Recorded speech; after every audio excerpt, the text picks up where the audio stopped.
नमस्कार दोस्तों, ज्योतिष और ग्रह भाई अमरिंद्र में मैं आपका बहुत बहुत स्वागत करता हूं।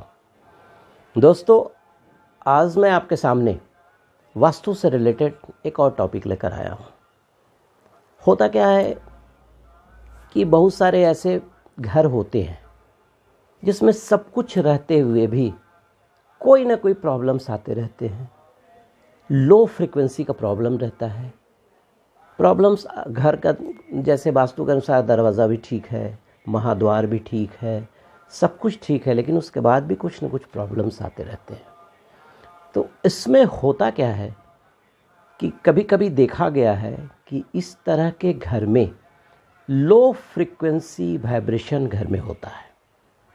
तो आज मैं आपसे चर्चा करूंगा कि जो घर का बैलेंस ऑफ जो एनर्जी है, जिसको सिंक्रोनाइज करने के लिए, स्टिमुलेट करने के लिए हम किस तरह से जो डेली का जो रूटीन वर्क होता है उसमें इसको ऐड कर लें, तो आप देखिएगा कि घर में बहुत सारे पॉजिटिव एनर्जी का एंट्रेंस हो जाएगा और आप खुद फील करने लगिएगा कि जब आप घर में घुस रहे हैं तो वाइब्स महसूस कर रहे हैं, वेरी पॉजिटिव मतलब वेव्स महसूस कर रहे हैं।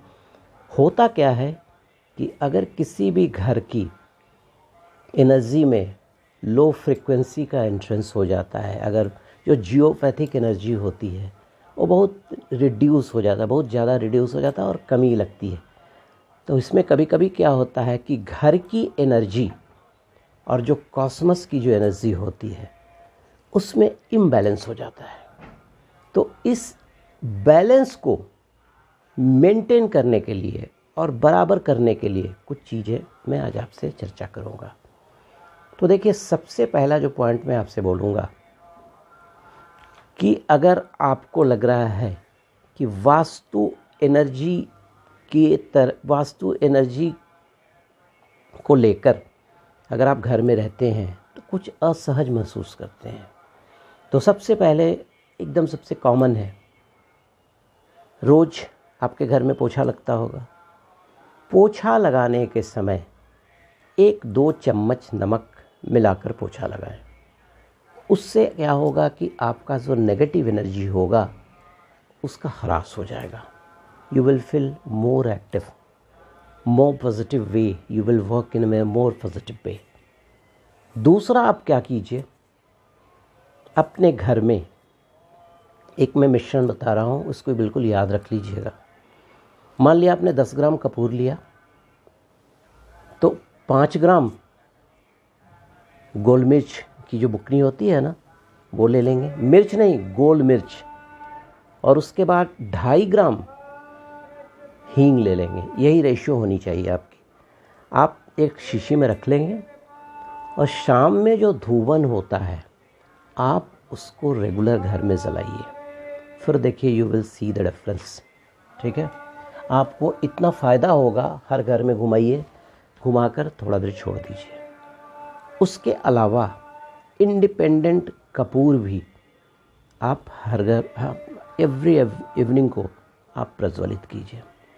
आपको पता होना चाहिए कि जो डस्क का जो टाइम होता है उसको हम लोग गोधूली बोलते हैं। गोधूली क्यों बोलते हैं? शास्त्रों में जो लिखा है कि भगवान कृष्ण जो थे ना, शाम को गौ माता को चराने के बाद जब लौटते थे तो उस समय जो गौ के पैर से जो धूलियाँ उड़ती थीं, धूल उड़ते थे, इसीलिए उसका नाम रखा गया गौधूली। दूसरा, इस शाम के वक्त शिव और पार्वती ब्रह्मांड में निकलते हैं, तो अगर आप घर में एक तरह से एक कपूर जलाते हैं तो आरती हो गई। अपने घर में शाम में अगर मौका मिले तो एक छोटा सा घी का दीपक मिट्टी के दिया में ज़रूर जलाइए। अब आइए सेकंड बोलता हूँ, सेकंड पॉइंट, एक रॉक सॉल्ट या फिटकीरी, आप एक मिट्टी का या कोई क्या बोलते हैं वो चाइनीज़ पॉट जो आता है ना, चीनी मिट्टी का एक पॉट ले लीजिए और आपका जो घर का सेंटर पॉइंट होगा या ड्राइंग रूम का जो सेंटर पॉइंट होगा वहाँ पे उस फिटकीरी या रॉक सॉल्ट को रख दीजिए और उसको हर 10 दिन के बाद बदल दीजिए और उसको कोई पानी में फिर पुराने वाले को बहा दीजिएगा और नया वाला फिर से इंस्टॉल कर दीजिएगा, ठीक है। उसके अलावा अगर आपको लगता है कि आपकी बार बार तबीयत ख़राब हो जाती है या you are not feeling well या घर में किस तरह की तबीयत ख़राब रहती है, तो नहाने के समय एक चुटकी नमक जल में डाल दीजिए, उससे स्नान कीजिए। आप देखिएगा कि आपके घर की एनर्जी जो है, जो कॉस्मोस मतलब वो जो घर का जो वाइब्स है, एनर्जी है, वो काफ़ी एनहांस हो गया। उसके अलावा घर में मंत्रों का उच्चारण करवाइए। बहुत सारे मंत्र हैं, अभी आप YouTube खोलेंगे तो उसमें बहुत सारे मंत्र मिल जाएंगे। विष्णु सहस्त्रनाम हो गए, श्री सूक्त हो गए, पुरुष सूक्त हो गए, ओम गणपते नमः हो गए, या ओम त्र्यंबकम यजामहे सुगंधि पुष्टिवर्धनम उर्वारुक बंदनान मृत्युम अमृतमामृतात्, या गायत्री मंत्र हो गए। कम से कम 2 घंटा नियम से सुबह में जलाइए, उसको बजाइए, तो उसका जो वाइब्रेशन होगा वो आपके घर के नेगेटिव एनर्जी को रिमूव करने में काफ़ी हेल्प होगा। उसमें 1-2 चीज़ ध्यान रखेंगे, क्योंकि जो वेवलेंथ होता है ना, तो उसमें आप कोशिश करेंगे कि ये जो हर्ज होना चाहिए, उनका जो मेगा हर्ज हम लोग बोलते हैं, 5.28 से 5.32 या 33 के बीच में होना चाहिए। उससे ज़्यादा भी नहीं, इतना काफ़ी है घर के एनर्जी को सिंक्रोनाइज करने के लिए, ठीक है।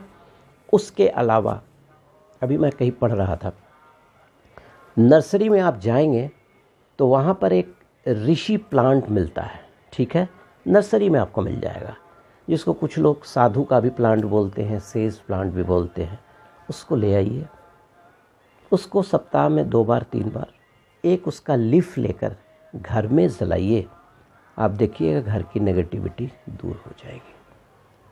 अब थोड़ा सा अंत में चर्चा करूँगा कि अपने घर में वास्तु के अनुसार जो भी डायरेक्शन है उसके अनुसार अपना कलराइजेशन कर लें। उस पर मैं दूसरे वीडियो में चर्चा करूँगा कि किस तरह का कलर किस तरह के दीवार पर होना चाहिए। हाँ, दरवाजे पर आप इन चीज़ों का ज़रूर ध्यान रखें। अगर आपका दरवाज़ा पूरब मुखी है तो चांदी का स्वस्तिक ज़रूर लगाएंगे आप।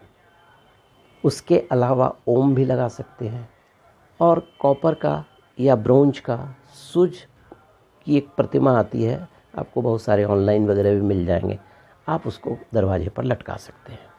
उसके अलावा साउथ का हो तो साउथ में सबसे पहले तो आप पंचमुखी हनुमान को लगाइए, गणपति को लगाइए। गणपति को ऐसे करके लगाएंगे, एक मुंह इधर होना चाहिए, एक मुंह इधर, क्योंकि कहा जाता है कि गणपति के आगे रिद्धि सिद्धि होती है, पीछे दरिद्रता होती है। इसलिए जब भी उनको लगाया जाता है तो इस तरह से, अगर आपने दरवाजे का ऐसा लगाया, एक इधर होना चाहिए और दरवाजे के पीछे होना चाहिए। नॉर्थ में भी आप चांदी का स्वस्तिक दीजिए, और भी जो शुभ चिन्ह होते हैं उसको लगाइए।